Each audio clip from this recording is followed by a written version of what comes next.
Hello students. तो हम कर रहे थे एक्सरसाइज 1.3 और उसमें हमने फर्स्ट क्वेश्चन कर लिया था।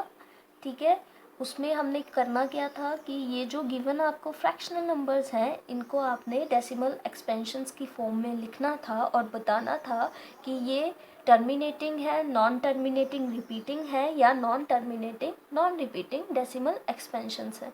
ठीक है, तो बाकी के 3 आपको होमवर्क के लिए दिए थे, तो आई होप सो आपने होमवर्क कर लिया होगा। ठीक है, तो सेकंड क्वेश्चन है आपका इसी एक्सरसाइज का। You know that 1/7 is equal to 0.142857 whole bar. Can you predict what the decimal expansion of 2/7, 3/7, 4/7, 5/7, 6/7 are without actually doing the long division? If so, how? ठीक है, और आपको यहाँ पे हिंट दिया है, study the remainder while finding the value of 1/7 carefully. ठीक है, तो यहाँ पे आपको बोला है कि 1/7 की अगर आप वैल्यू जानना चाहो तो वहाँ पे आप रिमाइंडर को देख सकते हो। ठीक है, तो आपने कर लेनी है इसकी डिवीज़न खुद। तो हम नेक्स्ट क्वेश्चन सॉल्व करेंगे। ठीक है, आपको यहाँ पे 1/7 की वैल्यू दी है that it is 0.142857 whole bar. Whole bar का मतलब है कि ये जो पूरी की पूरी यूनिट है वो रिपीट कर रही है कि 7 के बाद अगेन क्या रिपीट होगा, 142,857 फिर रिपीट होगा इसी तरह से ये वाली यूनिट। तो आपने डिवाइड किए बगैर 2/7, 3/7, 4/7, 5/7 एंड 6/7 की क्या करनी है, डिवीज़न करनी है।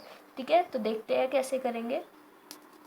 अब देखो यहाँ पे आपको पास 1/7 की वैल्यू गिवन है। ठीक है, इसको हम कैसे लिख सकते हैं, खोल के लिख सकते हैं। अब 7 के बाद अगेन 1 रिपीट करेगा, 4 आएगा, 2 आएगा, 8 आएगा, 5 आएगा एंड देन 7 आएगा।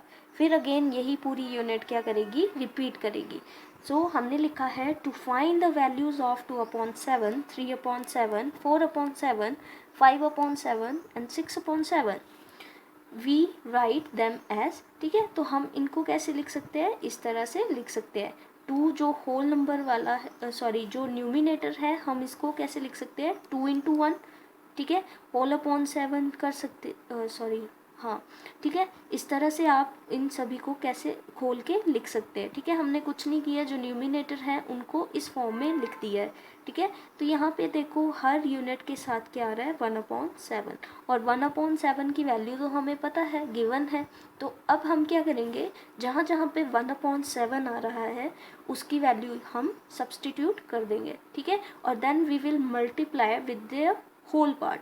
ठीक है, उनके होल पार्ट के साथ हम क्या करेंगे, उसको मल्टीप्लाई कर देंगे। क्लियर है इतना। ठीक है, तो हमने लिखा है सब्सटीट्यूट द वैल्यू ऑफ 1/7 जो कि हमें इतनी दी है।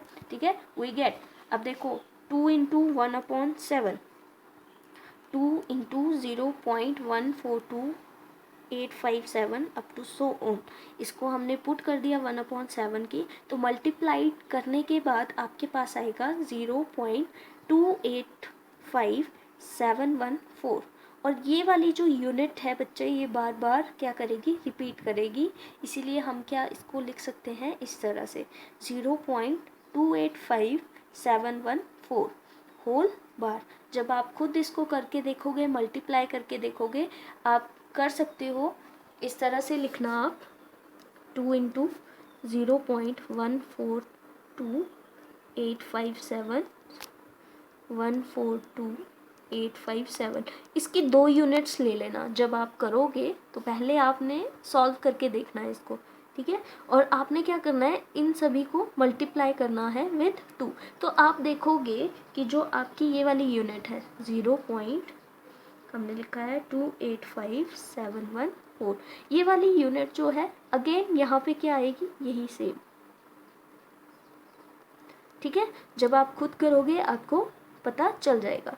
तो नेक्स्ट है आपके पास 3 × 1/7।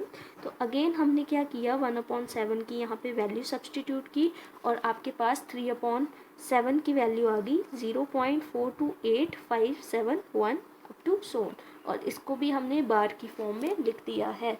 नेक्स्ट है,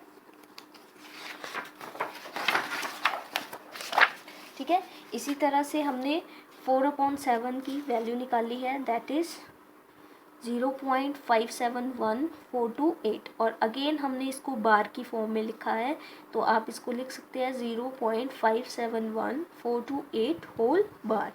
क्लियर है।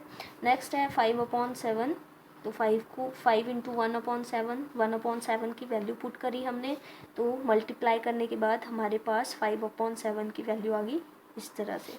और नेक्स्ट है आपके पास 6 इंटू 1/7, 1/7 की वैल्यू सब्सटीट्यूट करी और मल्टीप्लाई करने के बाद आपके पास 6/7 की वैल्यू आ रही है 0.857142। तो इसको बार की फॉर्म में हमने इस तरह से लिखा है। ठीक है, so that's all for today, thank you.